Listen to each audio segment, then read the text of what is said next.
want to encourage you to bring less rice, less beans, and all of that, and bring a lot more vegetables. Bring a lot more raw vegetables, okay? Because typical potlucks, even at a Seventh-day Adventist church, is it's loaded with starches and complex carbohydrates or just simple carbohydrates, but we don't have anywhere near enough raw vegetables. If you're going to combat diabetes, if you're going to combat cancer, if you're going to combat hypertension and a lot of other diseases, you need to increase your raw.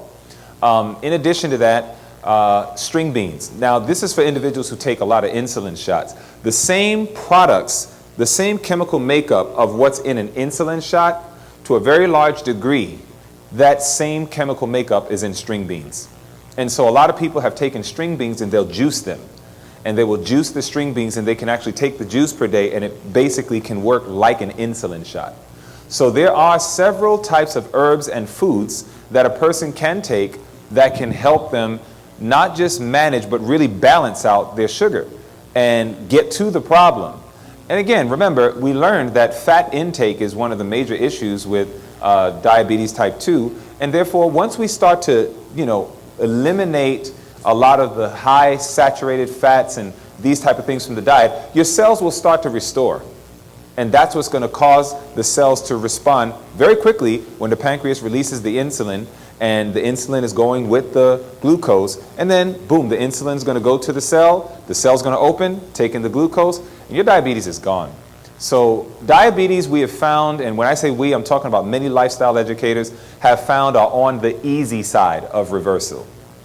Diabetes is not something that is terribly difficult. Of course, every person has unique things going on, but just looking at the disease head on for what it is, type 2 diabetes is not terribly difficult, and a lot of times you can start seeing a reversal within a matter of weeks. I mean, not even months, just a matter of weeks, but it's just being faithful.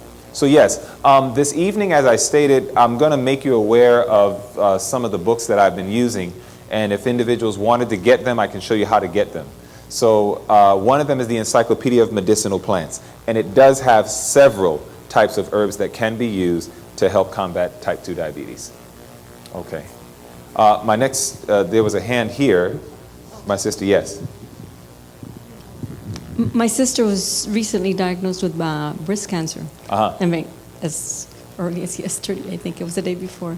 The only thing I could advise her right now until she figures out what she's going to do is just to stay away from sugars, but I don't know what else to... Well, that was a very smart move.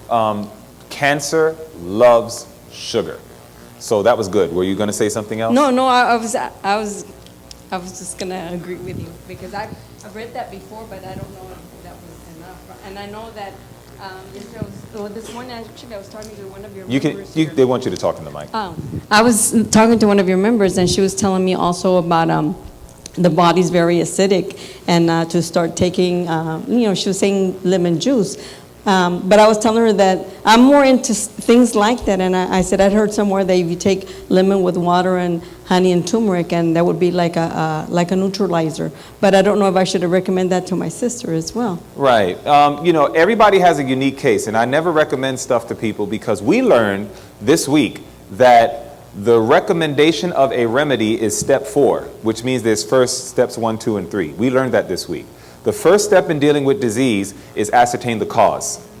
Then, once you understand the cause, you need to correct the wrong habit.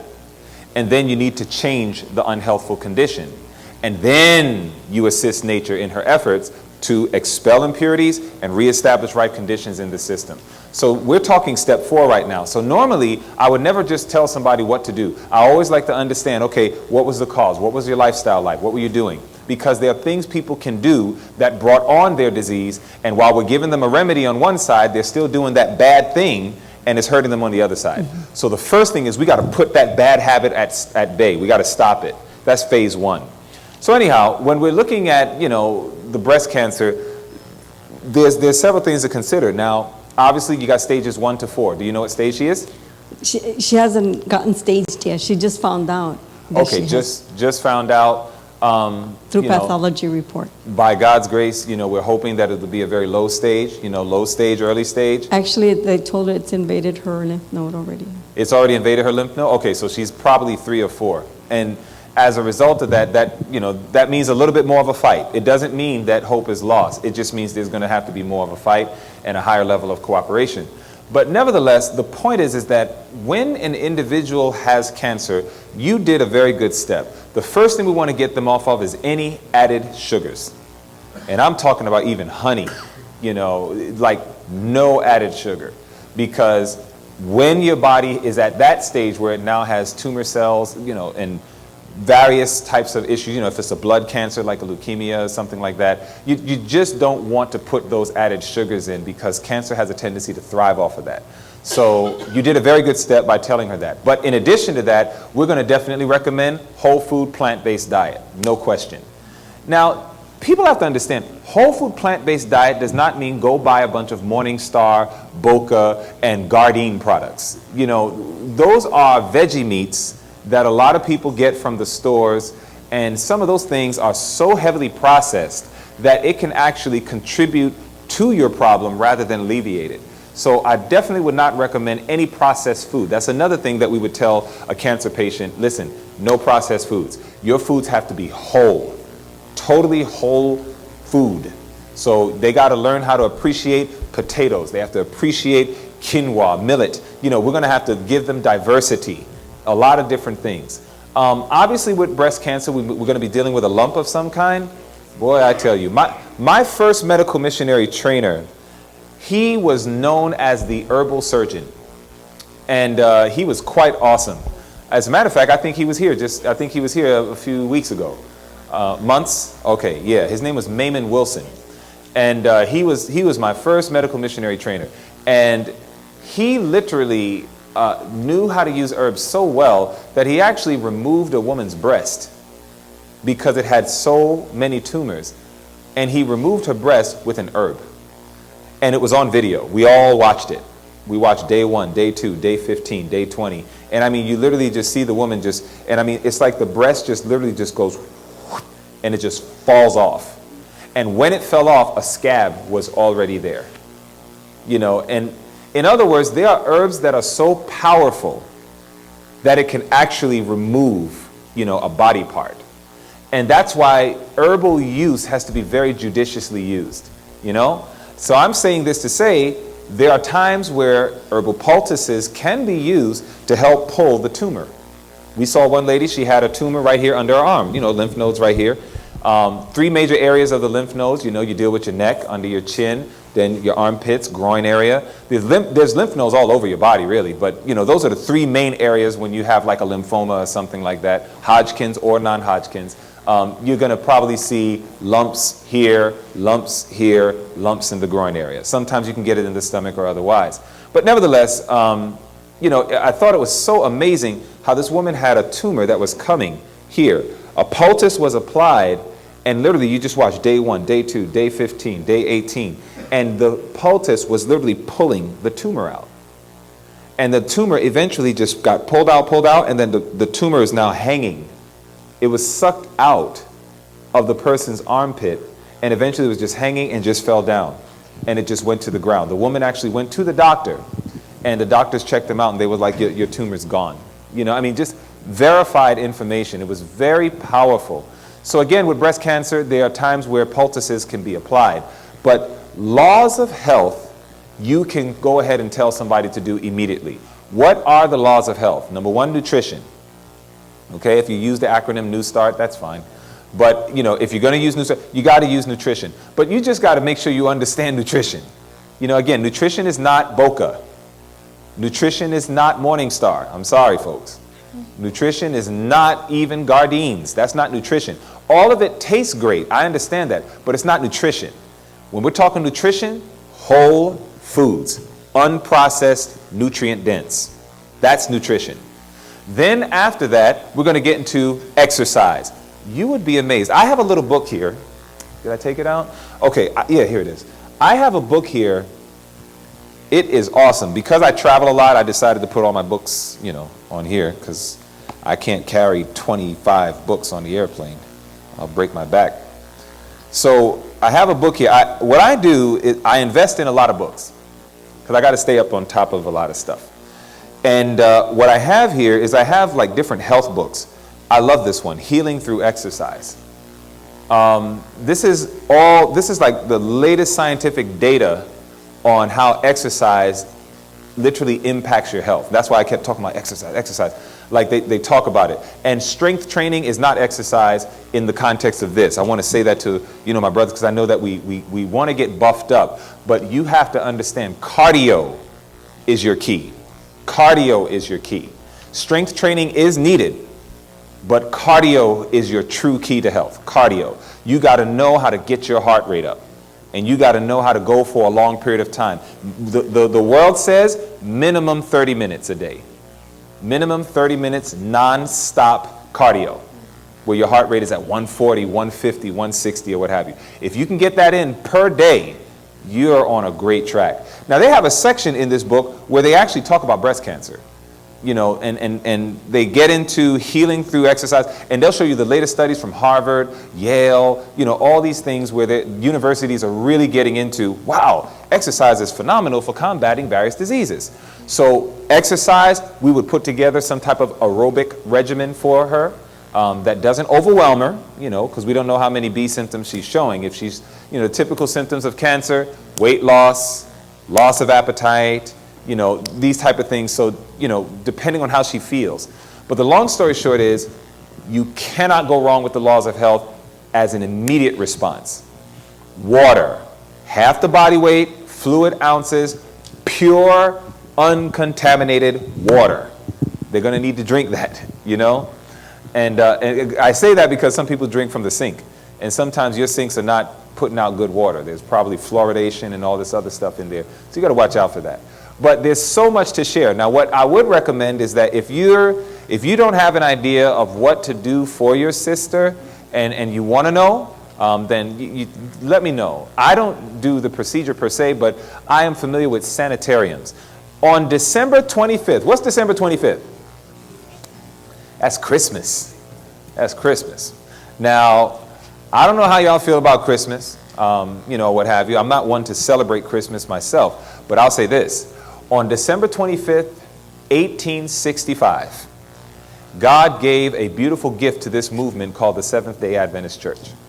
It was on December 25th, 1865, that God gave something to the Seventh-day Adventist Church. You know what it was called? It was called sanitariums.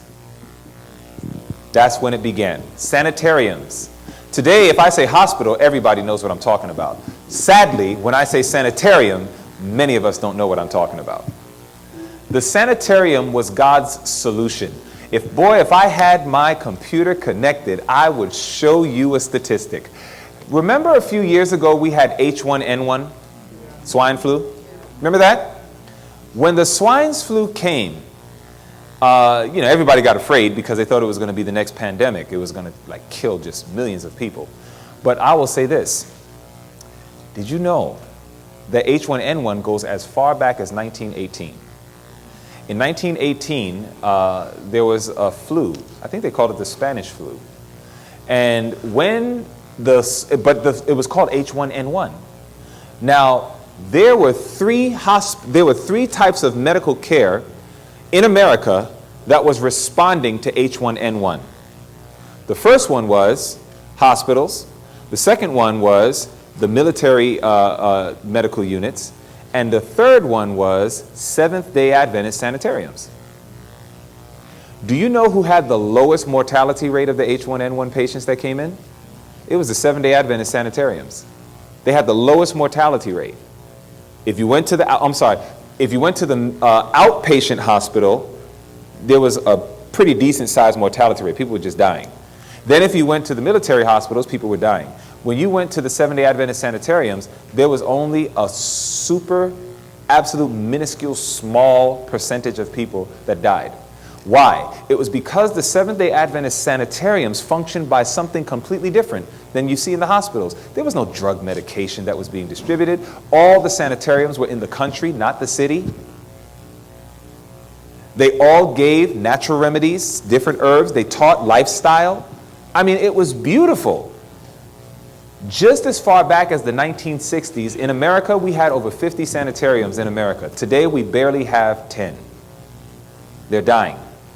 The reason why is because most of God's people are blind. We don't understand the sanitarium work. This was a heritage that was given to us as Seventh-day Adventists. You may not be Seventh-day Adventists, and I understand that, but there are many who are Seventh-day Adventists that we were supposed to understand this. Sanitariums was God's solution.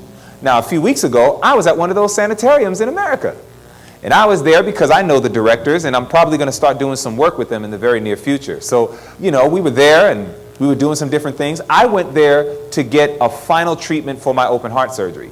So once I had open heart surgery, I said, let me go there and just do like a final cleanse and wash through and everything else. So, I went there and I put myself in their sanitarium, and they treated me like a king of kings.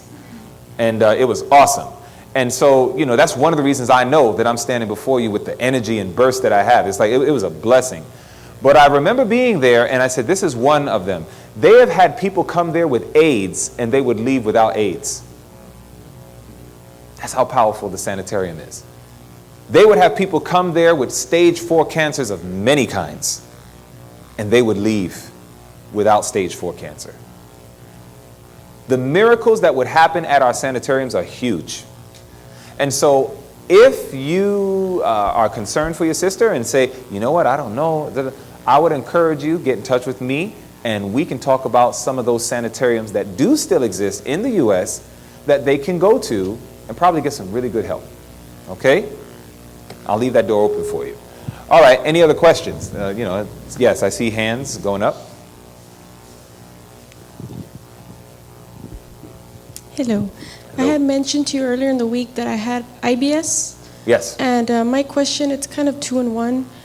What can I do? I used to have it really severe where I couldn't get out of bed. I couldn't eat. Yep. Now it's gotten better because I've eliminated gluten, dairy. But I'd want to know, what else can I do to completely get rid of the IBS? Okay. I do have a lot of nerve issues. I have fibromyalgia as well. Okay. I get anxious a lot in certain situations. Yes. I'm anxious right now. It's all right. It's all right. Jesus is and here. I also want to know, aside from that, because I think it might be connected, I've always had acne, adult acne, cystic acne. Yep. I'd like to know what I can also do to also get rid of that as well.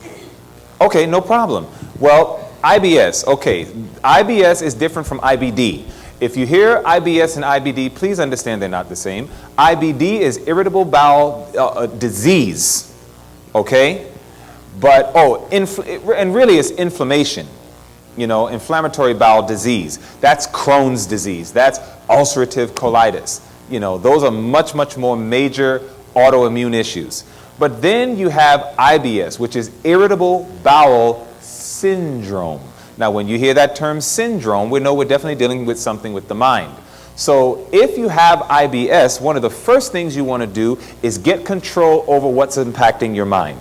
That's why last night's presentation is absolutely imperative. We must be able to find our peace with God. We must be able to have a tranquil state of mindset. Because, ladies and gentlemen, I said this probably 3 times this week at least. Once you begin to get nervous in your mind, what is the first part of the body that responds? It's the gut. Your gut responds. That's why you get those butterflies in your stomach or what have you. That is God's little way of telling us that the mind and the body are very intimately connected. Okay? When it comes to IBS, irritable bowel syndrome, it's not really a disease that you can diagnose. There's no blood work that you can draw for IBS. There's no urine test. There's no bowel movement test. There's no neurological way that they can look in your brain and say, there goes the IBS right there. Literally, what IBS is when they have removed every other thing. So what they do is they'll test you for Crohn's. No. They'll test you for ulcerative colitis. No. They'll test you for colon cancer. No. Stomach cancer. No. Esophageal cancer. No. They'll test you for everything.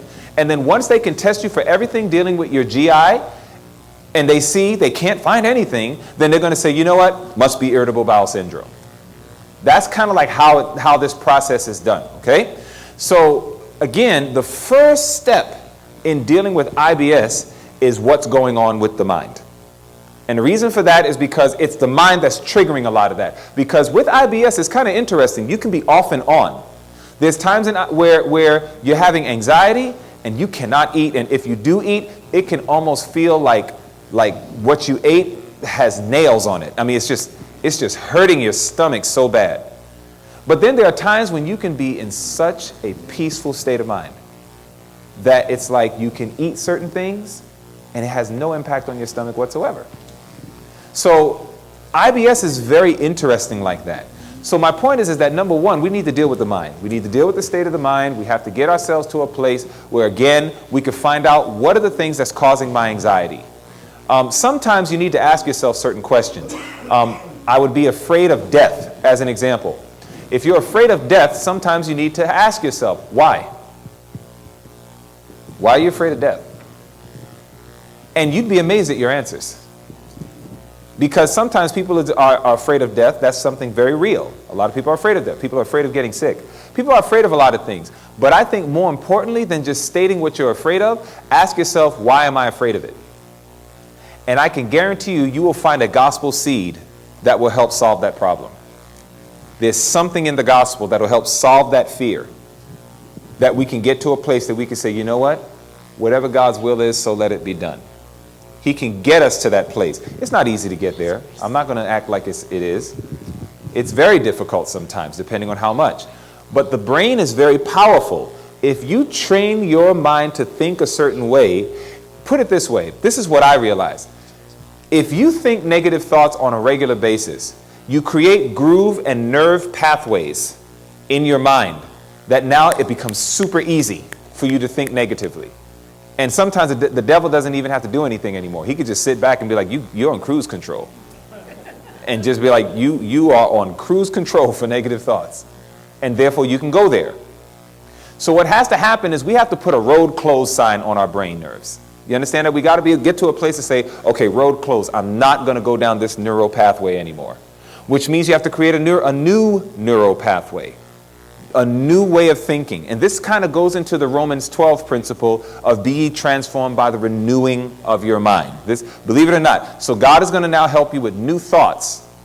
He's going to give you certain things. And sis, what I probably would recommend is maybe if we can all talk, because you shared with me some things already, and we can kind of go in depth on that. Like, what are practical steps? Because I'm fresh coming out of that experience through the trauma that took place with the surgery and everything else. So this is sensitive to me, and I am absolutely overflowing with compassion to people who are going through that, because I know what that drama is like, and I know how much God has delivered.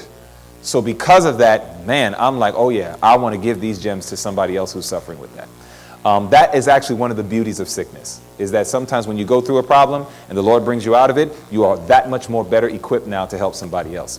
So, that is where everything begins, with the mind. Number two, sometimes, and this is a big one, family, a lot of you are probably in this boat or headed for this boat.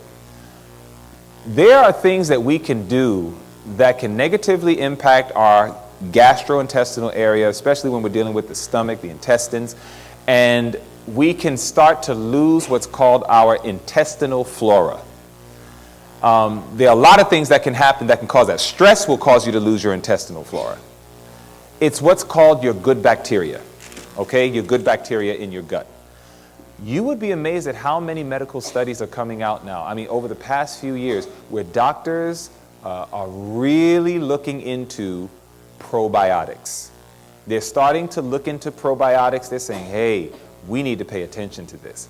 When people are losing their good bacteria in their intestine, then it leaves room for the bad bacteria, and it causes all sorts of irritations in the stomach. And therefore, what a lot of people are doing now is they're using probiotics to put the good bacteria back into their stomachs, okay? And there's a way you can do this that's non-dairy. There are some dairy products out there where people do it. Yogurt is number one. Yogurt is a probiotic. But there are soy-based, there are coconut-based, there are almond-based yogurts. So that's one of the first things I'll recommend to somebody, say, hey, why don't you give this a try? Why don't you try some plain yogurt, add your fruit? That's my new thing. I'm not so much into buy the yogurt with the fruit in it anymore, because sometimes there's just too much sugar. And we are a sugar crazy generation right now. So that's why a lot of Seventh-day Adventists, vegetarian, good, healthy eating people, we think, are actually still getting cancer because we're still indulging in way too much sugar. Because you know how we are. We'll take a piece of cake and pie in a hot second. And a lot of times as we eat that stuff day in, day out, after dinner and all this stuff, and that sugar just builds up, and it starts to impact the system negatively. I'm lactose intolerant too. Say again? For the yogurt, I'm also lactose intolerant. So would you recommend yogurt? No, nut-based. If it's nut-based, there's no lactose. Okay. That's why I said. I can find that? Because I think I've looked for it, maybe at Sprout or. Oh yeah, I was about to say, but you know what though? It should be. Well, what I was going to say is that, quite honestly, from what I'm seeing, even Walmart sells this now. Yeah, Silk is probably the number one, but then you have, others as well. So again, the only thing that I'm going to recommend is please switch it up. Don't always do soy. Try to do almond. Try to do coconut. Try to do flax even. There's so many milks that are out there now that are all nut-based, seed-based. So just don't do the dairy, because that's where the lactose comes in, but do the nut-based. And that way you won't have that lactose issue at all. So nevertheless, yogurt is an excellent probiotic, so you can use that. And I would recommend get the plain, add your fruit. So then that way you're the one taking control of the sugar, and you can do it in its more natural form, natural state, rather than all the added. I would like to recommend start making cakes and pies and cookies. Make these things treats, please. And I'm never talking about Entenmann's and, these regular standard stuff. I'm not talking about that. I'm talking about even your most healthiest, health reform cake and pie and all that stuff. Still, make that something that's a treat. Maybe it's a Sabbath treat. You might say on the Sabbath day, we're going to go ahead and do a pie or a cake, but then the rest of the week, no pie, no cake. No, we're not going to do that. Why? Because we overwhelm our body with too much sugar. It's going to hurt you. I guarantee you. Over time, it's going to hit you hard. So that's the reason why it would be better to do it that way. Okay? And you're talking to a guy that had to have something sweet after every meal, every day. So, you're talking about serious retirement. It's like, I know this beast. Because, I got a vicious sweet tooth. So it's like to be able to step back from it, it was hard, but it was a blessing. I noticed the difference once you started to go sugar-free. So these are certain things that I'm letting you know. Number one, gain better control over your mind, your thought patterns. Get that stress under control. If you stress for a long period of time, I'm going to recommend that you get a cortisol test. And when I say long period of time, let's say you've been stressed out for well over a year. Dealing with like heavy, hardcore stress. Let's say you're at the place that sometimes you go to bed at night and then you wake up out of nowhere, and sometimes when you wake up, your heart is just racing, or whatever. If you're at a place like that and that's happening frequently, 3-4 times in a week, I would recommend get a cortisol test, because maybe your adrenal glands are overworked, and the problem with that is that you can go to adrenal fatigue or what have you, and that can become a problem. And there may be a source to it. So you want to find those kind of things out, just in case, because it might be something going on internally.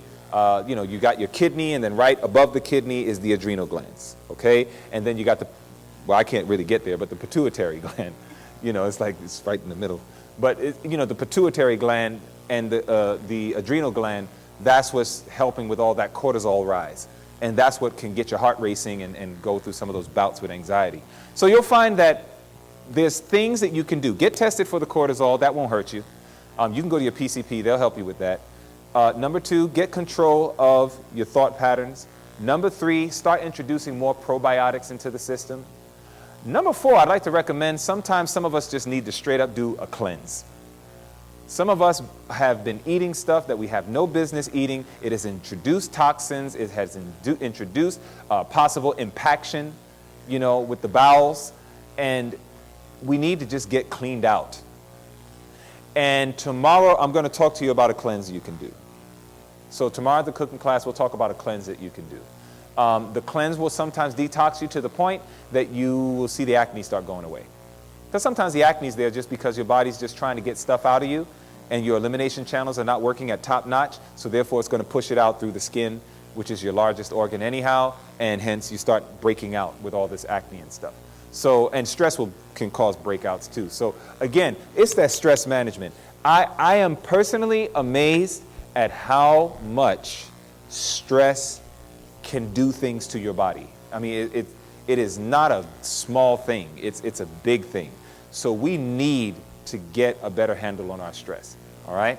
So God bless you for that. And I think that answers that, because you talked about the acne, you talked about the IBS. Was there anything else?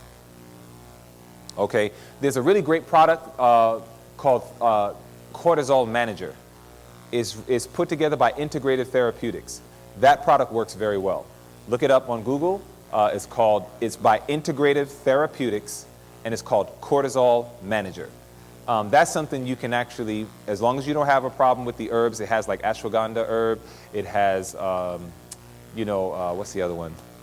It's kind of like an anticoagulant. It's all herbal, but nevertheless, it's very powerful dealing with stress.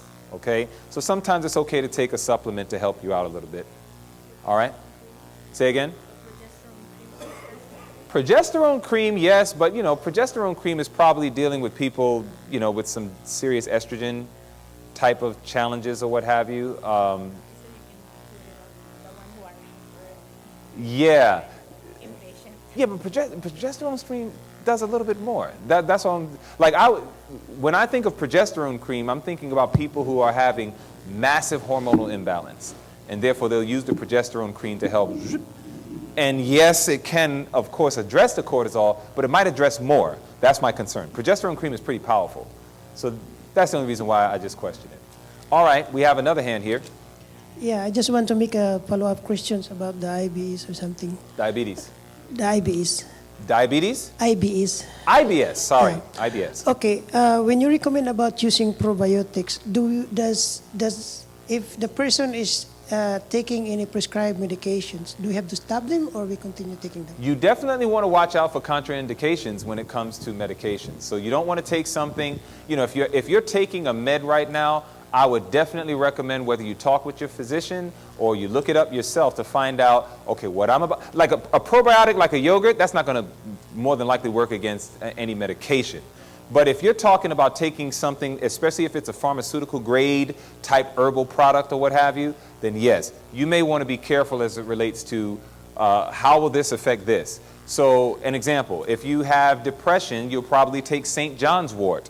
But if you're going to take St. John's wort, you have to ask yourself, am I taking any antidepressants right now? Because those two might so negatively impact the mind that it might keep you super alert rather than allow you to calm down and eventually get some sleep. So probiotic, you should be fine when it comes to medication, specifically probiotic. But if you're looking into other things that are connected with IBS, with dealing with the anxiety and the depression that can come, that's when we want to be super careful. Because probiotics is generally food. So the food is not going to have, a contraindication. But when it comes to the other things, that's when it can become a problem. That's when you want to check first with your doctor. If you're going to start taking supplements, okay, this is what I'm taking right here. An example, low blood platelets.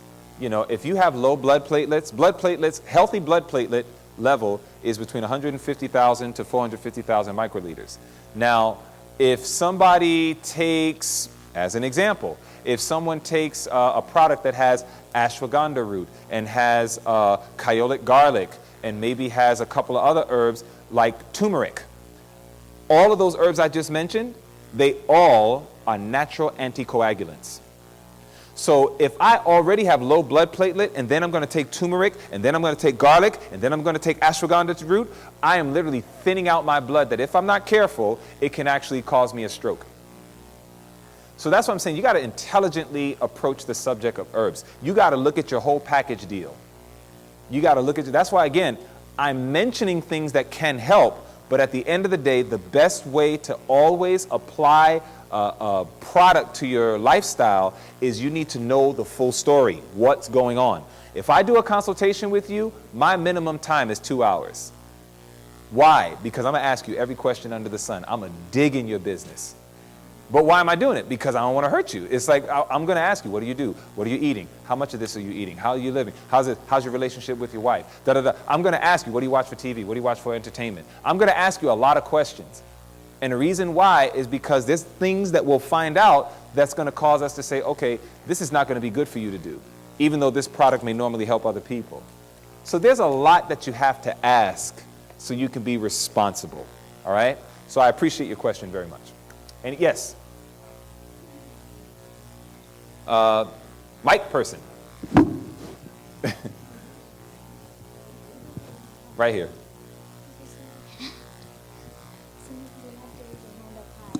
Oh, okay. Sorry. See how they're trying to correct you? Isn't that I'm something? just short. Hey, girl, how dare you try to correct me?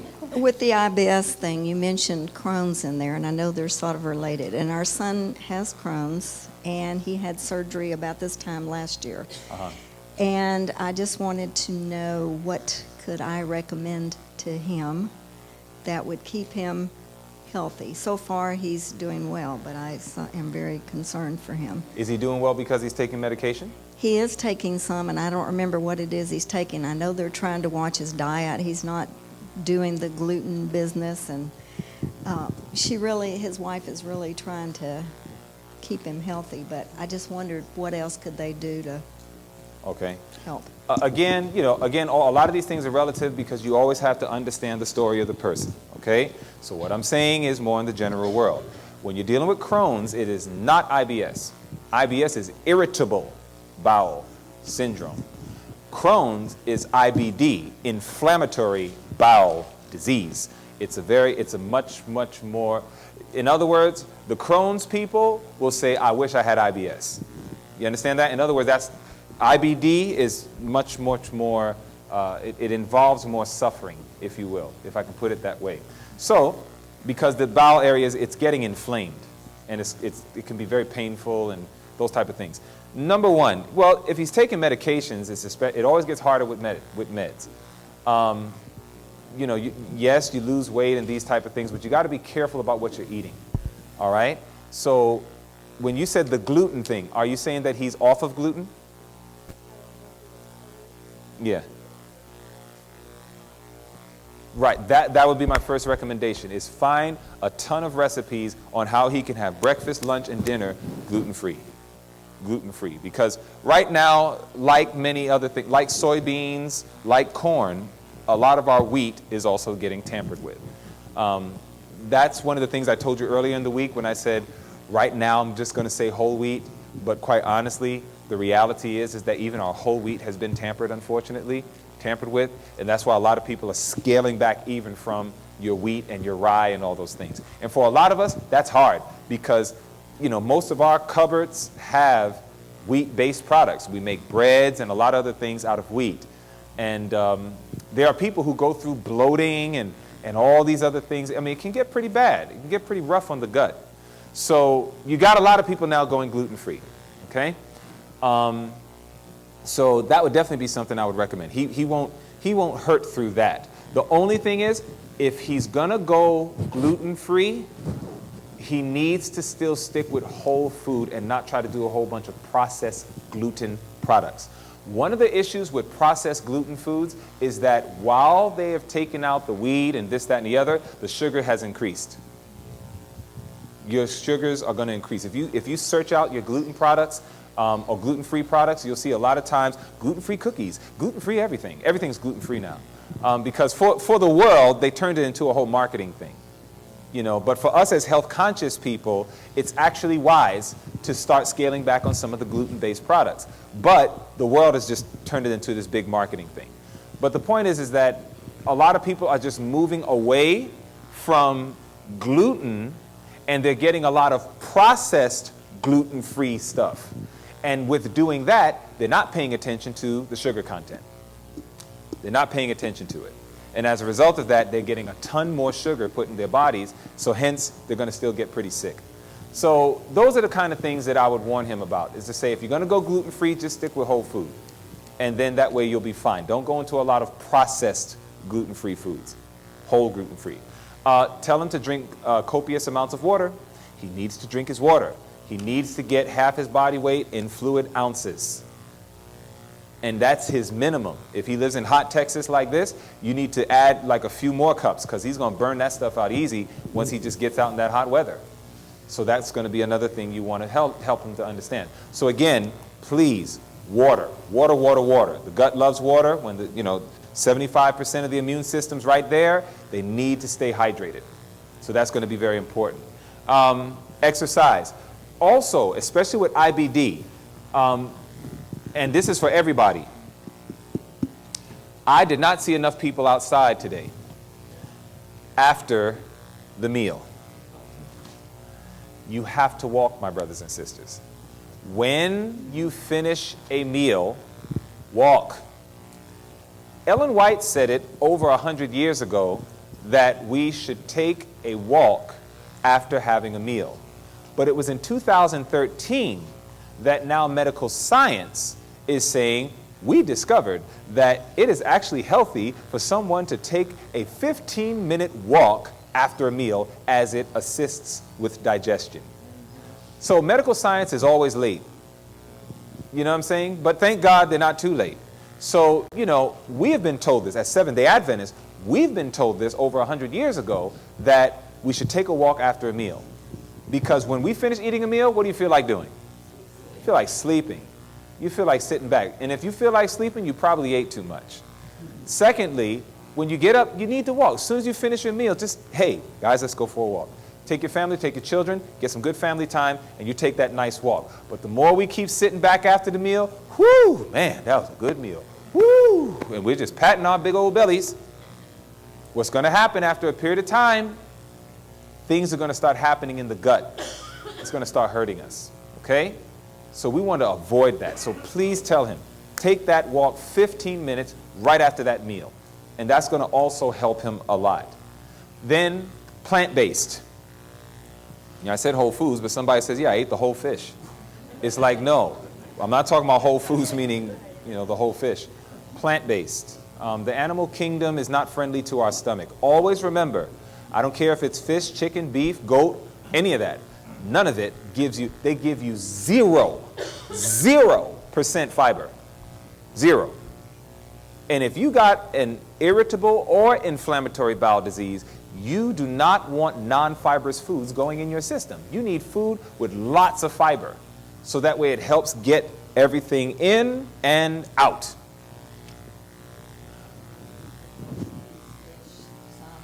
And I know chicken when he goes out. Oh yeah, for sure. And we don't even eat meat right. I mean, like as far as back in the days, 1950s, 1940s, meat was a luxury.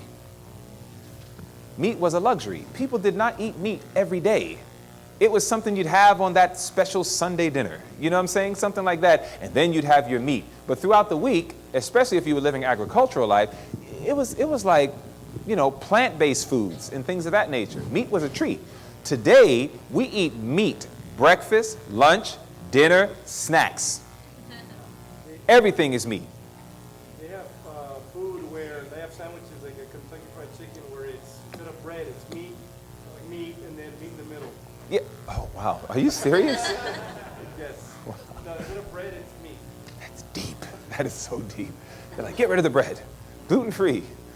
So again, that's just the point. It's like, that's crazy. That is so crazy. You got to let me see that. I want to see if that's real. I'm going to look that up. Yeah, pull that picture up. I'd connect that one to the projector. But it's like, can you imagine? But that's the point. Meat, meat, meat, meat, meat. So we're just high-level flesh consumption.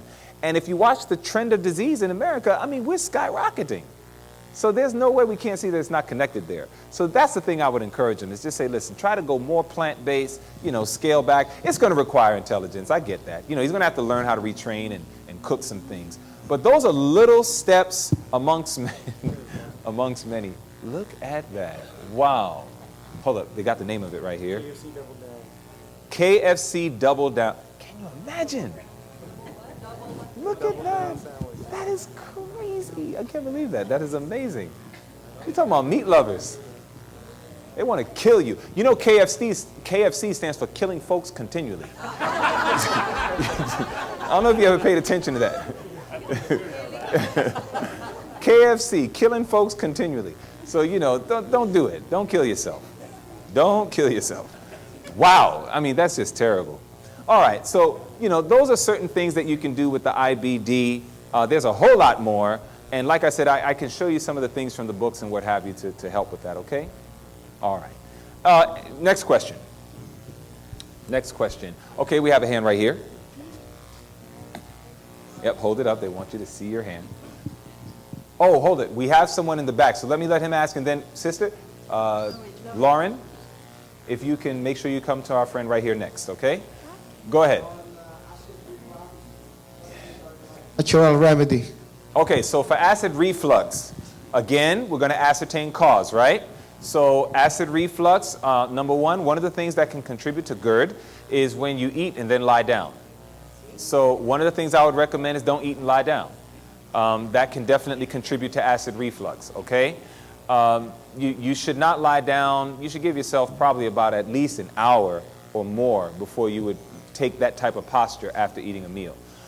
Secondly, NSAIDs, your aspirins and your Advil and Motrin and these type of things. If you take those type of medications, they will steal away that intestinal flora. They can also cause, acid reflux as well. There's certain food groups. There are certain meats that can contribute to this problem. Vinegar-based products, heavy vinegar-based products can do it. So I would recommend first find out what's causing it. So that way you stop. Because you don't want to live taking even an herb for the rest of your life. Do you understand that? You don't want to just pop even herbal pills for the rest of your life. You want to get your problem to go away. You want it to go away that I need neither herb nor pharmaceutical. That's the goal, okay? So once we can ascertain the cause, that's how we can make sure it doesn't happen. Now let's say, okay, I found out the cause, but I got the GERD. What can I do? Man, there's something called, let's see, 1, 2, is there 3? At least 2. Slippery elm. You will not be able to get this at a regular grocery store. This will require you to go to an herb store. You get something called slippery elm. It comes from the bark of a tree. It is phenomenal dealing with acid reflux. You simply take yourself about a spoon of it, a teaspoon and 8 ounces of water, warm water, and you mix that, you mix the slippery elm in there until it gets nice and loose, but you got to drink it quick. It has serious mucilage. It gets very mucus-like. If you let slippery elm sit too long in your water, you can actually pick it up and let it fall, and it'll look like mucus coming out your nose. It gets nasty, okay? So you got to drink it quick. Keep in mind that it does have a level of adsorption, which I therefore would not recommend that you take it with a medication. Because if you take it with a medication, when it goes down, it's going to really soothe the esophagus. This mucosis line that we have here, going down our esophagus into our stomach, this really soft tissue, it can get damaged pretty easily, but it can heal pretty easily. That's the good part. Because of the fact that it can heal pretty easily, what I would recommend is you take yourself some of that slippery elm and it starts to coat the area of the esophagus. It creates a nice little coat even of the stomach. And then what it does is it's going to go ahead and allow the body to have time to heal itself. Okay? That's slippery elm. In addition to the slippery elm, I would definitely recommend drink cabbage juice. Raw cabbage juice. You juice your cabbage. You're going to have to juice a lot of it because you'd be amazed. What was it, Alexandra? Like, was it half of one that gave that little bit? 4 ounces. So half a cabbage head will give you only about 4 ounces. So you want to go ahead and see if you can juice maybe a whole cabbage. Don't stick the whole cabbage thing in there, cut it. But nevertheless, you juice it and then you drink raw cabbage juice. That works wonderful against acid reflux. There's also something called DGL. DGL is a supplement. It's a product you can get from Sprouts more than likely. DGL, the primary ingredient is licorice.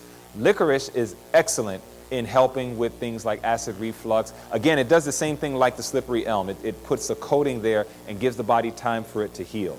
So the first step is to ascertain the cause so you don't repeat the thing that's causing the problem with the acid reflux. But then after that, you got to repair some of that damage that's been done by the acid going back up and causing that burning feeling in the chest and everything. That's where your slippery elm or your cabbage juice or your DGL will come in very, very handy. There's more, but those are the ones off the top of my head that I can remember. But they work very well because when I came out of surgery, I had to take a baby aspirin. It's amazing how even though you take 81 milligrams, that stuff can still do some damage. And it was after 2 months of taking it that all of a sudden, for the first time ever, I felt myself like, whoa. I said, what is that feeling? It was like every time I would swallow, it just felt like this burning sensation in my chest. And I was like, what is that? And my doctor said it was the precursor to an ulcer. It wasn't an ulcer, but the precursor to it. He said, you have some inflammation. And I did the slippery elm, the cabbage, and so on. And I'm telling you, in just a matter of time, whoop, gone, completely gone. The body is made to heal. So you'll find that it can help very, very well with that, okay? My friend here, and then we'll come to you, okay, sister? Go ahead. Is it on? Okay, I'm sorry.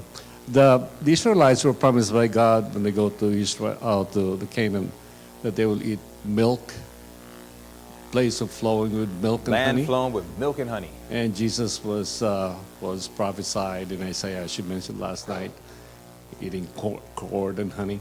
Yeah. Curds and honey. Curd, yes. Curd is fat and honey is sugar. And how is that compared to our lectures now with fat and sugar? Okay, well, number one, when you look at honey, you know, they didn't eat honey in those days like we eat it today. You know, raw honey is actually good for the body. The Bible even says it, Proverbs 24 and verse 13. And I like it. The Bible is very balanced. Proverbs 24:13, the Bible says, my son, eat thou honey because it's good. So God knew honey's good. That's not the issue. But then it says in Proverbs 25:16, have you found honey? Only eat so much as is sufficient for you, lest you be filled with it and vomit. So God endorses the consumption of a good product like honey, but he says, but don't overindulge in it. Okay? That's biblical temperance. Now, when Jesus said the part about the milk, you know, yes, it's true that, you know, this is the land flowing with milk and honey, and he had the curd and the honey as well. We cannot compare the food of ancient times to the food we eat now. It is absolutely night and day difference. Now, the Bible prophesied in Hosea 4:1-3, that the things that we were permitted to eat at one time in the last days are going to be unfit for human consumption. So when you read Hosea 4:1-3, especially verse 3, the Bible actually prophesied in the last days, these things that today we're eating, we can't eat that stuff anymore. And Ellen White verified it. Ellen White even herself would say, there's a time coming where even the eggs and the milk and this, that, and the other that we can eat today, she says a time is coming where we are not going to be able to eat those things anymore. And that time has arrived. And now we got the rocks crying out. So now we got China Study with Mr. T. Colin Campbell. And now we got Mr. Esselstyn and all these people, Mr. McDougall. And now they're all telling us those eggs, milk, this, and this, we need to leave it alone. So the differential is that in the days when it was consumed by ancient Israel, there was much better processes of getting it, taking it in its simplicity, and it did not have as negative and adverse a reaction on the body like we're seeing today. The Bible prophesied in the last days. Don't do it. That's my answer to everybody who says Jesus ate fish. I say, so what? He ate fish and he prophesied in the last days the fish is going to be diseased. Don't eat it.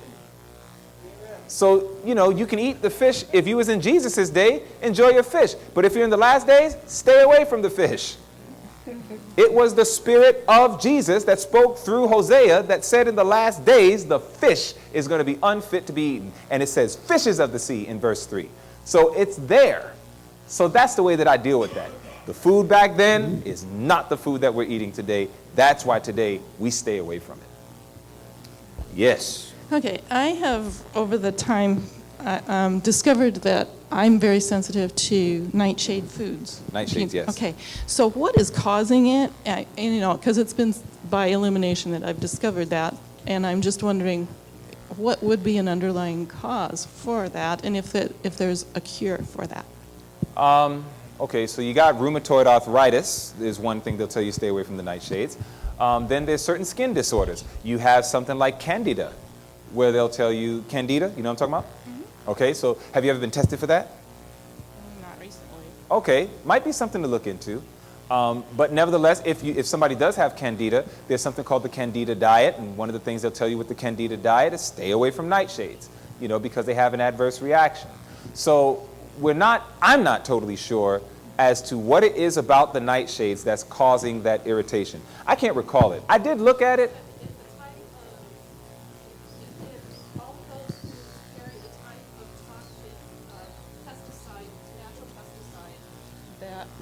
There's a natural pesticide on those foods that people react to, is what I understand. Yeah, I would challenge it.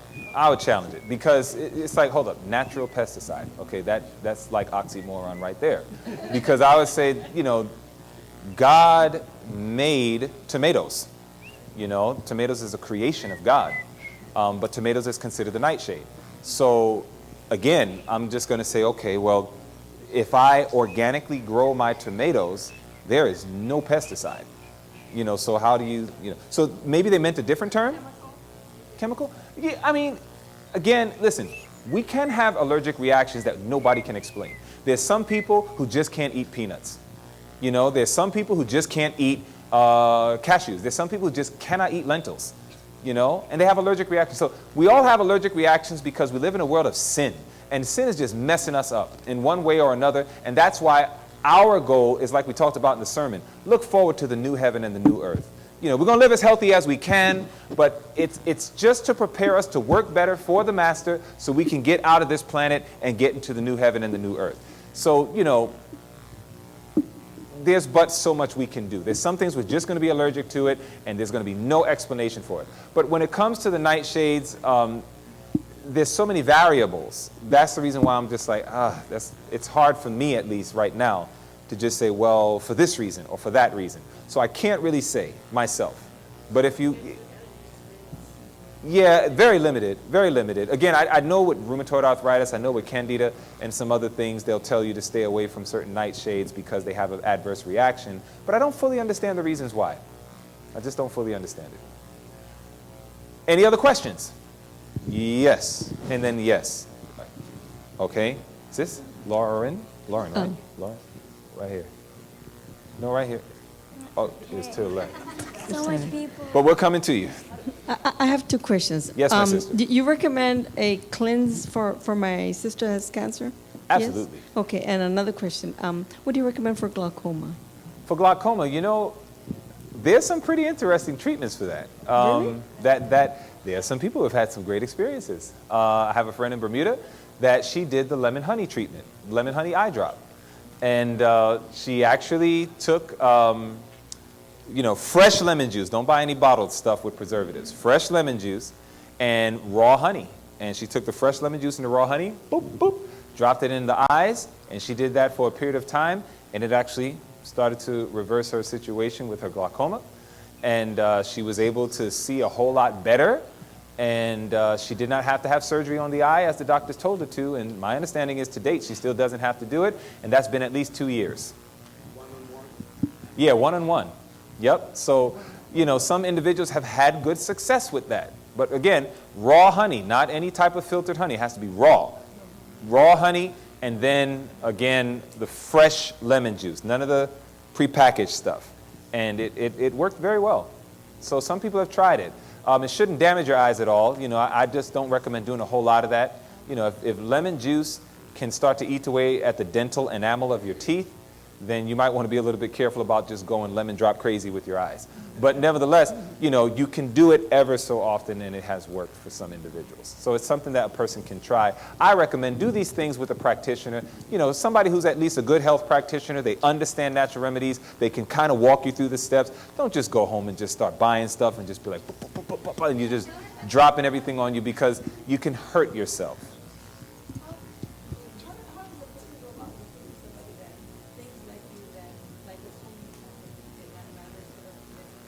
Yeah, I mean, what you do is you look up some of these type of doctors. Now, there are a lot of homeopathic doctors out there, you know, and some are good, some are bad, some are scary. You know, it all depends. Like, I'm a Christian, and, you know, so I first and foremost want to find somebody who does treatment from a biblical perspective. So that's going to be my criterion. You know, if you're one of those alternative doctors, I'm like, where do you get your theories from? Oh, I get it from the sun, moon, and stars. Okay, thank you very much. Have a good day. You know, I'm going to take off. I'm not getting into that spiritualism. But if somebody is like, oh, I do these things based off of biblical principles, et cetera, oh, okay, now I might be a little bit more open-minded, okay, because I trust the Word of God. So you kind of let that guide you a little bit, and that'll help. Again, Seventh-day Adventist sanitariums, you know, they're a very great help. I mean, they're a place where a lot of miracles take place. The one that I recommend, top number one, is Meat Ministry in Huntington, Tennessee. And that's my top recommendation right now in America. And there's many others. Yes? Yes, I have a question on primary biliary cirrhosis. Can that be cured? And, well, I know it's a progressive disease. That is dealing with the liver, correct? Yes. Yeah, so... Liver cirrhosis. Yes, liver cirrhosis. I mean, obviously, if it turns into liver cirrhosis, it's advanced, you know, so we need to do something. Now, as far as can it be cured, I believe yes. I believe God can cure anything. God can cure anything, and He can do it in any way He wants. So I do believe it is something that can happen. There are some pretty awesome and aggressive liver treatments. You have liver treatments like the castor oil poultice. That's probably something I would recommend that a person starts doing ASAP. You know, if you do a castor oil poultice, very easy. You can go to YouTube and look at how it's done. It won't do any damage to you. Castor oil poultice is very innocent, but it works phenomenal on the liver. You can actually put it right there on the liver. If you're standing straight on your right side, pretty much right under the rib cage, that's right where your liver is going to be located, and that's where you can put the castor oil poultice. You get the fresh, you get good raw unfiltered castor oil, and then you go ahead and you saturate it on a rag, you warm it up, you rest it on the liver area at night, and then you put like a saran wrap around it just to hold it, and then you put something else around it just to keep it, and then you go to bed and rest. These type of treatments are best done in the evening overnight, okay, because the body does a lot of cleansing overnight. So some people have done that. You have clay poultices that you can do. You're generally going to do poultices while you do some cleansing on the inside. If you're doing cleansing on the inside, you have something like milk thistle that works very good for the liver. Milk thistle is a very good cleanser. It has very good restorative processes for the liver. You also, again, want to be mindful of what you're putting in your body. Your liver is your largest organ in your body. Your skin is your largest organ on your body. In and on. Always remember that difference. On your body, largest organ, skin. In your body, largest organ, liver. Your liver has over 400 functions. So your liver does a whole lot of work, but it's the cleansing citadel of the body. So if there's one thing you want to keep really good is your liver. Okay? That's something you want to keep doing well. So you don't want to overwhelm it with toxicity in the body. So that's why you want to make sure, am I eating and drinking at the same time? That's going to produce toxicity in your system. When you eat food, you wait 2 hours until you drink liquid. Amen? Amen. Good. You wait 2 hours until you drink your liquid, or 30 minutes before your meal. If you mix your eating and your drinking at the same time, you can help produce toxicity in your system.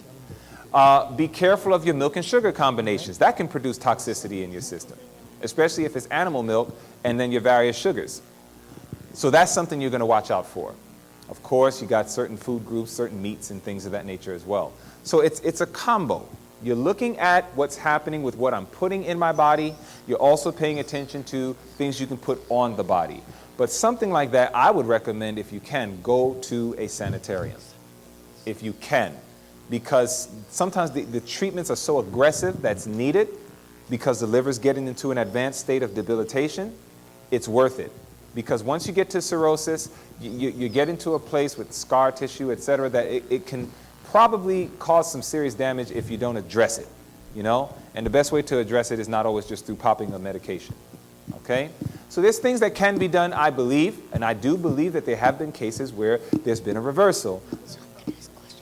A reversal, yes, but it's going to come through those processes. You're going to have to do your clay poultices. You're going to have to be super meticulous about your diet. You're going to have to do those castor oil poultices and then some. You know, you're going to need to take your milk thistle and probably other things as well. So at the end of the day, I believe it can be done, but it's going to require a lot. Yeah, it's going to require a lot of cooperation. That's a serious one. So it's going to require a lot of cooperation. That's all. Okay? All right. Yes. So this is a question online. What are some tips to go for a raw diet?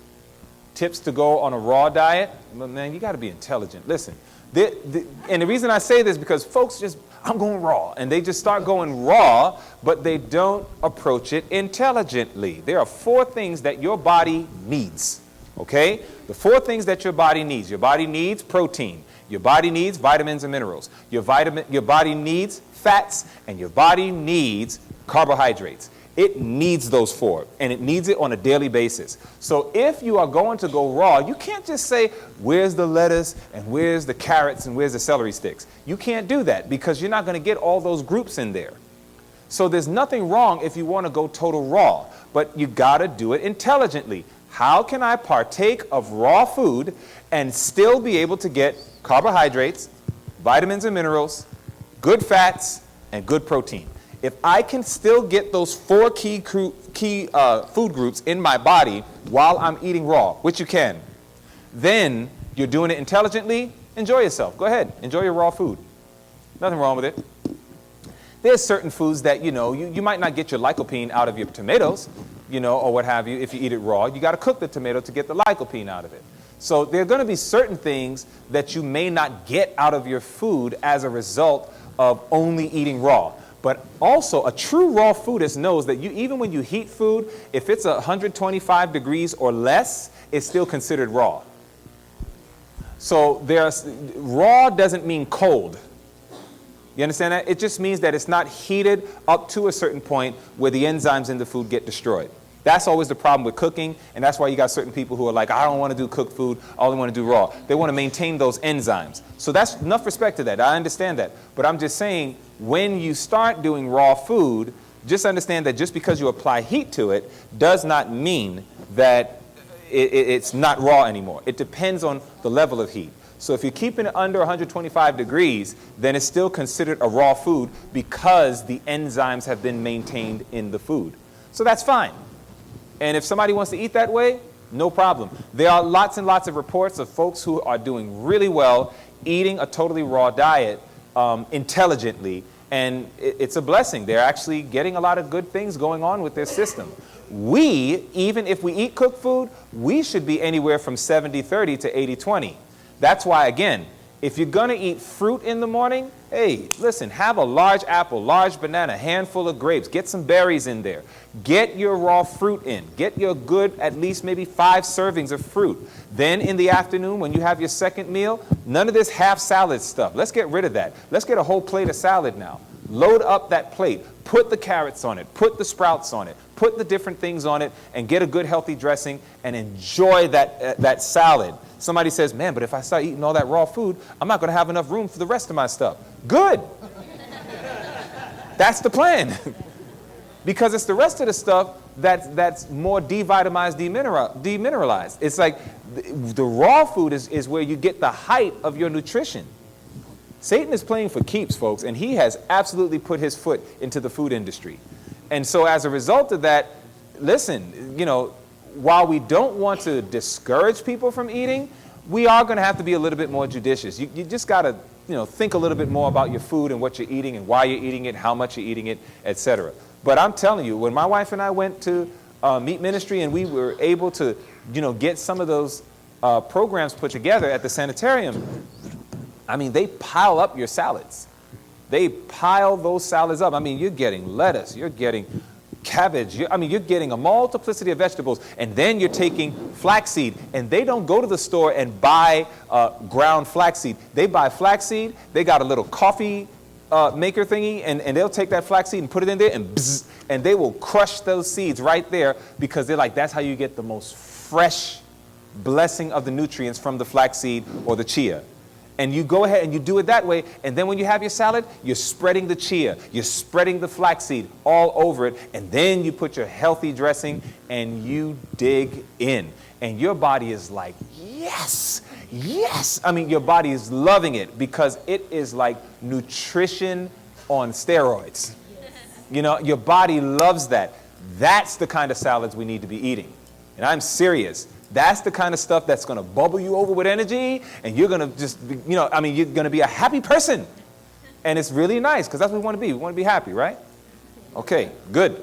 All right, so really excellent question. Yes? The second question, we have live streaming, so the second question is, my nephew is 10 and has pain on thigh and groin, lump on both sides, can't walk properly due to the pain.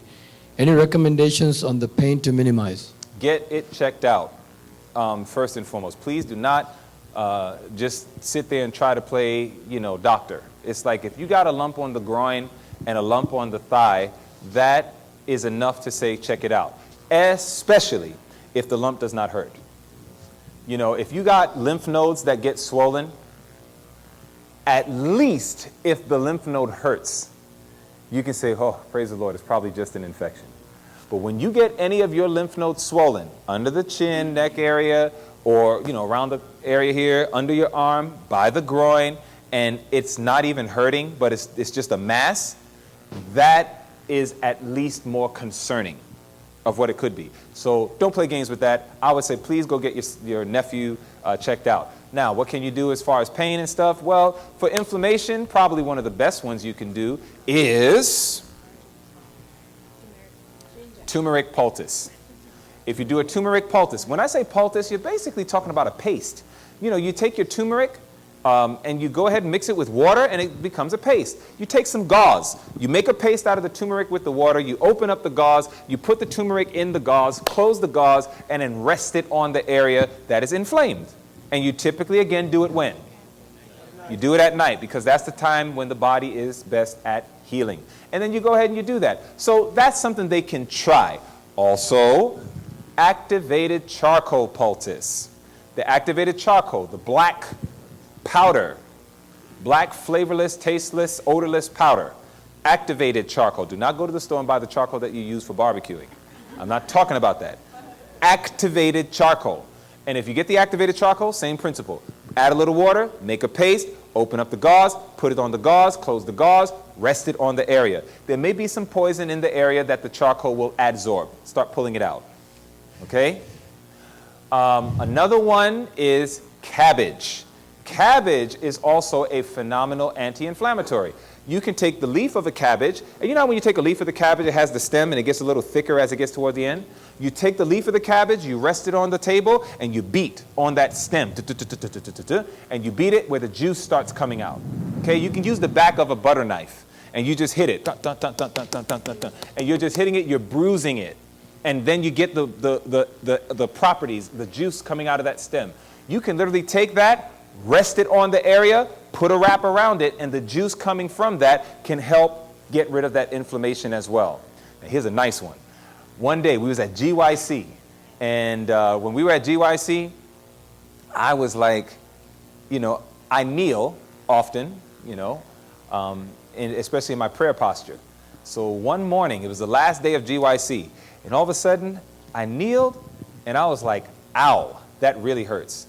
And it was pain on my knee. And then I would get back up, and then I would walk, and I'm like, oh. And I just realized, man, I got a lot of pain on my knee. What's going on? Turns out it was something called patella bursitis. So, you got the patella right here in your kneecap. And when you hear bursitis, when you hear the itis, what are we talking about? Inflammation, very good. So there was inflammation there. So we left, and I had to kind of straighten my leg out in the car, and we're driving on our way back home from wherever that GYC was. I don't remember. But the point is, where is it? Kentucky. Okay, Kentucky. So as we're going home, we stopped in a hotel. I was like, honey, we got to get our turmeric. Let's get our turmeric. So we got the turmeric, did a poultice overnight. It did nothing. And I was like, oh, man, this must be pretty bad because, it's not doing anything. Well, then it turns out that I was able to go to, we got home, and I was talking with someone who's just phenomenal when it comes to understanding these natural remedies and things. And she said, she says, you got patella bursitis? She says, well, you probably got some fluid buildup. She said, this time, she says, do a cabbage poultice. But I think we tried that. We tried like a cabbage and a turmeric, and neither one worked. And then she says, no. She says, do the cabbage, but mix it with Epsom salt. And I was like, Epsom salt? That's true. She says the Epsom salt is good for drawing fluid. See, the turmeric is good for bringing down general inflammation. But when you got a fluid buildup, you need something to help draw that fluid. Now, the painful way is that you go to the doctor, and it's so powerful. I called the doctor and was like, listen, I need you to do a draw of the fluid. And if you read the reports on the internet, they will tell you to draw fluid from that area is painful. So I was like, man, I got to gear up for pain. Oh, great. I hate pain. But nevertheless, I was like, got to do it. So I had to see the doctor the following day. But the night before, I did the cabbage with the Epsom salt. And I did that thing overnight. When I woke up in the morning, it was like, good morning, everybody. I mean, I was just like, wow, look at that. I can walk. It is not a problem. And I was just like, man, it got rid of it. So I was able to not even have the doctor do anything. They didn't even have to do it. And in like a couple of days of doing that treatment, it was gone. So again, sometimes if your inflammation is based on a fluid buildup, then I would recommend not only do the cabbage, but add some Epsom salt. Now, what did we do? We took a few cabbage leaves, put it in a grinder, and then we put some Epsom salt, boop, zzz, and it just blended it, shredded it all together, and just made a paste. We took that paste out, again, rested it in a gauze, rested it on the inflamed area, wrapped it up overnight, and God did the rest. You understand that? So those are some things you can try because it's not going to do any harm to the growths that are there. It's not going to do any harm to it. But still, get that growth checked out just to rule out any possible other major complications. All right? Very good question. My sister, you had a question for a while. High cholesterol. Statins. Me about my diet and about my exercise, and of course I had a good diet and exercise, so he said it was hereditary. But then I was on that diet and I got over it, but then again I got it, and someone suggested that I take vinegar every morning. What is your advice on vinegar? Vinegar, you can read Proverbs 10 and verse 26, and you'll see that even the Bible talks about vinegar. And the Bible talks about vinegar in a negative tense. It talks about it more so as something that's so acidic that it actually eats away, like acid. Okay, that's what I thought. As a result of that, vinegar would not be recommended to take, especially on a regular basis, because remember, you got the esophagus, and then you got your stomach, and this is very soft, tender, mucosous lining. Okay. And once you put a very acidic product, think about it this way. You have like the grapes, and then when the grapes begin to rot, then you have alcohol. But when the alcohol sits and continues to ferment, then you have vinegar. Okay. So vinegar is like the next level of fermentation from alcohol. Okay. So it's a super highly acidic product.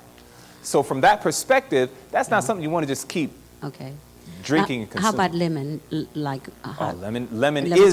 Lemon is the replacement for vinegar. Okay, that's what I'm taking. Absolutely. Okay. So I would not recommend the lemon. I would more so say I would not recommend the vinegar. Look more so to the lemon. And lemon's really excellent for alkalinizing the blood as well. Thank you. Oh, you're very welcome. All right. I saw a hand right here.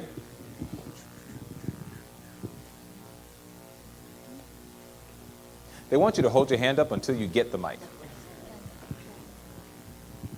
Okay, I got a question. I've had issues with dry scalp since I was 4 or 5, and the only time that it ever really went away was when I had a medication, a topical shampoo that was basically a type of steroid, which is not something you want to be on for any extended amount of time. But if I don't take that, then it comes back. So what would you recommend? I know I've read that it might be some type of some people say it's an inflammation, some people say it could be a fungus or some type of infection, and everything I've read online, almost everything, has just said it's something you deal with lifelong and you can just manage it, but it never really goes away. Okay. One of the first things I always like to ask people is, have you gone on a cleanse? Have you gone on a true cleanse? And if the answer is no, then that's one of the first things I recommend. It's amazing how when you go on a good, thorough cleanse, how the body that was so irregular gets regulated. We've had people who have gone on cleanses. 1 minute, if they eat gluten products, they'll break out and all this stuff happens. They'll go through a cleanse. All of a sudden they eat gluten products and they're like, no reaction whatsoever. You know?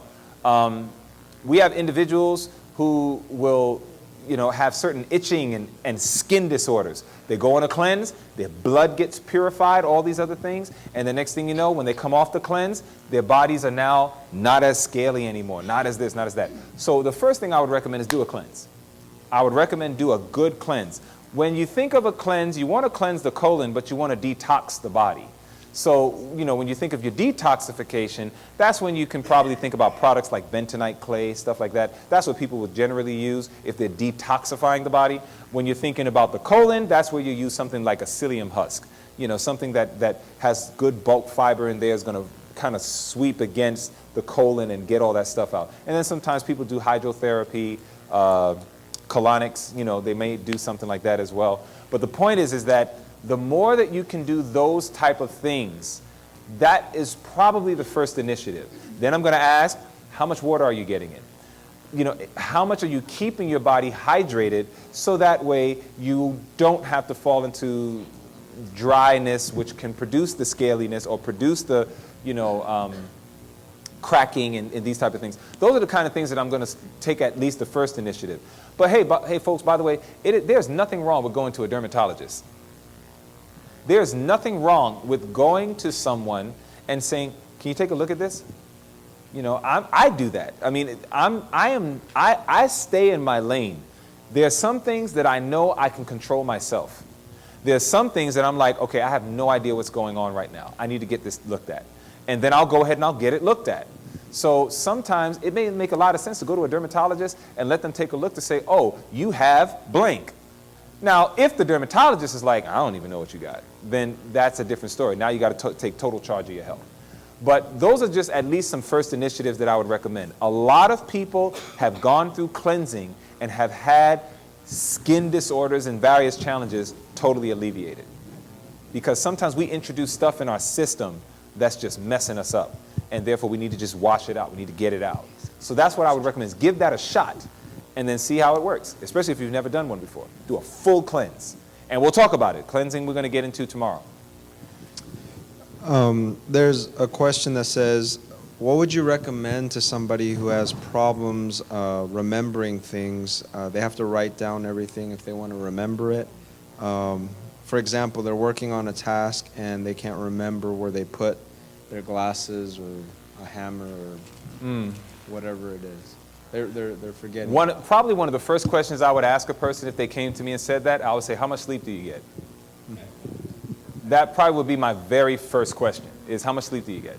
Because, you know, if you're not getting enough rest, your brain is tired, your brain is foggy, you're not going to be as apt to remember, you know, and that can become an issue. Number two, how much B vitamins are you getting? Why am I asking that question? What do B vitamins minister to? What part of the human body does B vitamins minister to? Your nerves? Nervous system.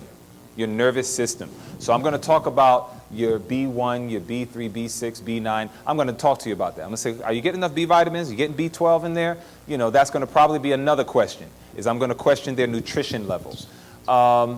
Then, of course, I'm going to talk about, you know, how long ago did this start happening? If they say it happened last year, I'm going to ask them, did anything happen last year? What happened last year? Did you get hit in the head?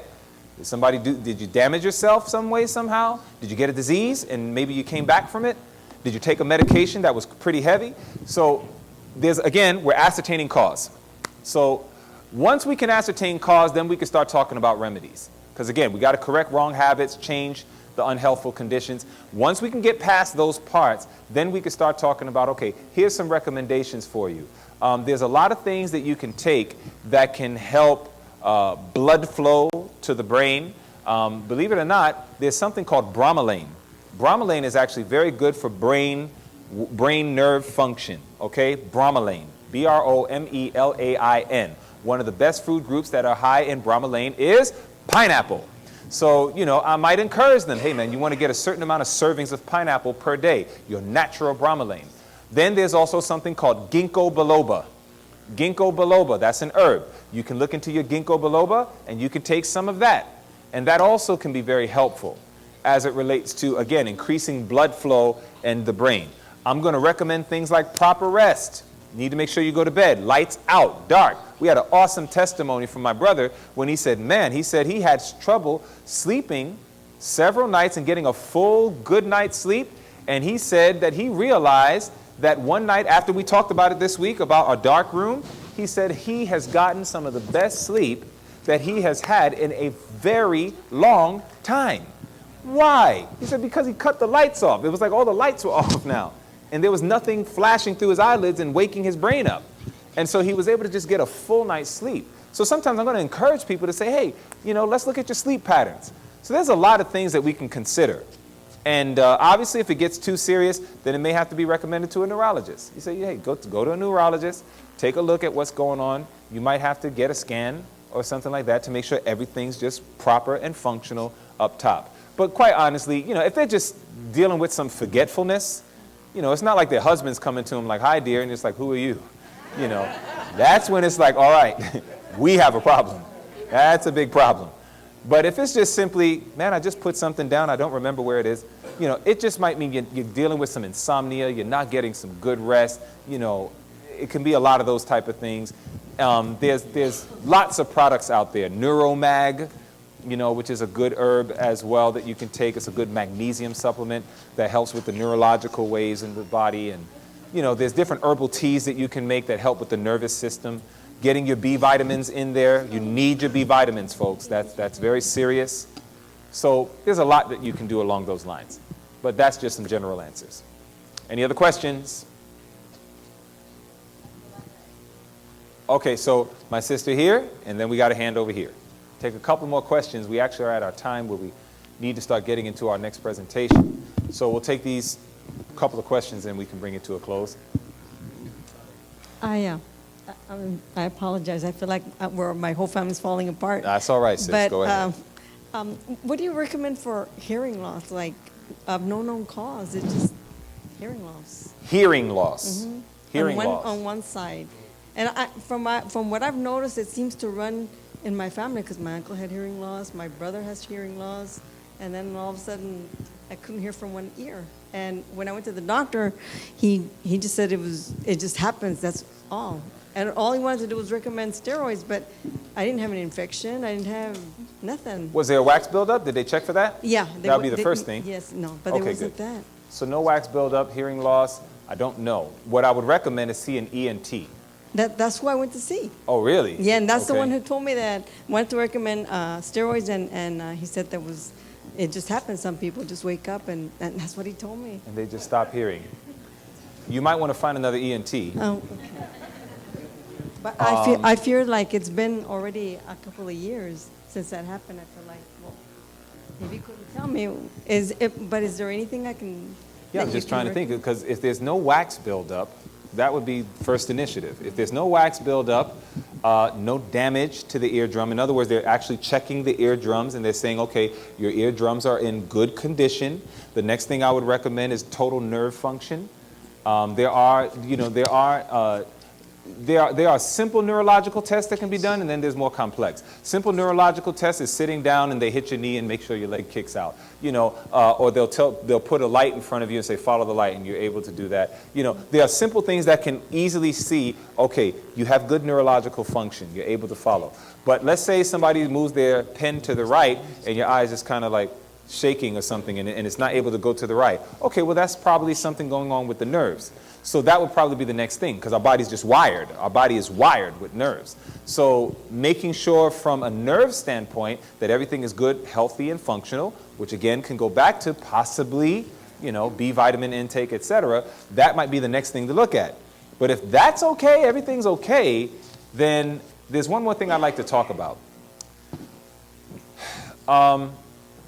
It is true that we can have a lot of physiological problems that can be solved physiologically. Sometimes we have problems because it's a spiritual battle. A lot of people don't think about that, but it's true. Sometimes the devil can afflict and inflict pain. Sometimes he can do that. In other words, when you are at a place when you're like, I've gone to the doctors, everything is fine with me, nerves are fine, everything's fine. Everything is fine. physiologically speaking, then it could possibly be a case that it is demonic oppression. And that is something you will never hear from a doctor, but it is something that we can see in the Bible. And as a result of that, it is something that I encourage people, don't overlook it. Sometimes you might need to pray and say, Father, this thing is happening. I've done everything I possibly could to know what is going wrong with me. And everybody's saying I'm fine, but you know that what I'm dealing with is real. So therefore, if this is demonic affliction, I am asking you to please deliver me and make this go away. And you'd be surprised how sometimes prayers like that can make certain problems go away. Okay? So I would highly recommend, don't forget to pray about some of these battles, especially when it gets mysterious like that. Okay? All right. My sister?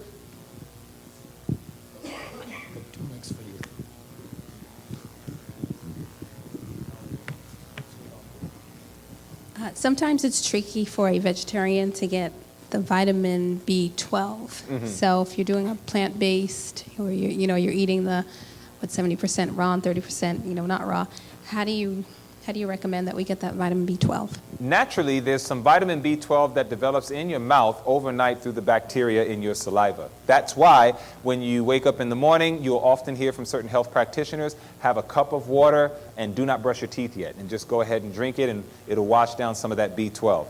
So that's point number one. And then point number two, yes, it's going to be supplementation. So you do have some supplementation out there. There's a little bit of a battle going on about nutritional yeast flakes. Some people eat it, some people don't. Some people say it's an excitotoxin, some say it isn't. I am one not to believe totally that it is an excitotoxin at this point. I believe that, yes, you can eat things sparingly. Again, remember the biblical principle. Eat thou honey because it's good. Have you found honey? Eat so much as is sufficient for thee, lest thou be filled and vomit. So, it's all right. Amen. So even when, something is, even when you have a situation where it's good, please don't do it every day throughout the day. So I'm not one to believe nutritional yeast flakes is an excitotoxin, but I believe that even if it is a good food, just try not to do it every day. Spare it out. But it is verified that it is an excellent source of B12. Okay? And then you have, obviously, your other B12 supplements you can get from a Sprouts or something like that. So generally, yes, when you choose to eat a vegetarian or total plant-based diet, you're going to need to more than likely supplement a bit, as it relates to your B12. But those are ways you can do it. Nutritional yeast, there's a product my wife loves to take, and I take it too, and I'm actually taking it more often now. And it's made by Garden of Life, and it's called Raw Meal. And I mean, that thing is nutrient-packed. It's like, it is the best of the nutrient-packed powders that you can make into a shake or whatever and eat it. It is just so incredibly good. I mean, it's like, wow. I mean, it gives you 100% of your B12. And the reason I know is when my wife did her blood work, my wife's blood work came back so phenomenal. I mean, I was just like, whoa. I mean, her blood work, it was like everything was where it needed to be. Her white blood cells, her red blood cells, her bilirubin, I mean, it was like all of her blood levels was just right where it needed to be. I was like, man, I said, I'm jealous, girl. How'd you get that? And when it got to her B12 was too high. And I was like, how is your B12 so high? And when we looked at the B12, we discovered she was taking 2 scoops of that product every day. And it gives you, 1 scoop gives you 100% of your B12. So she was getting 200% of her B12 every day. So her B12 was like really high. Her vitamin D was high, all of that. So, now she's going to scale back a little bit because you don't want too much B12, but nevertheless, it's a very good, verifiable B12 supplement. So it's Garden of Life Raw Meal. So I know for sure that one works, and you can go ahead and use that one, okay? But yeah, you're going to need the supplement. All right.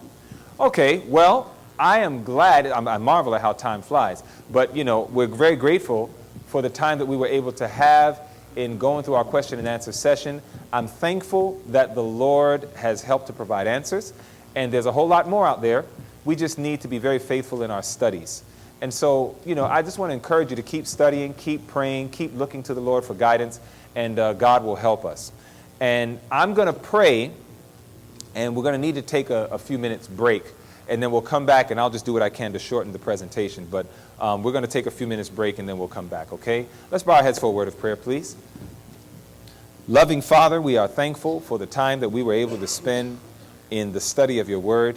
We thank you, dear God, for the way that you have made known to our hearts how we can help our bodies to become strong and to become more fit, that we might be of greater service for you and for our fellow man.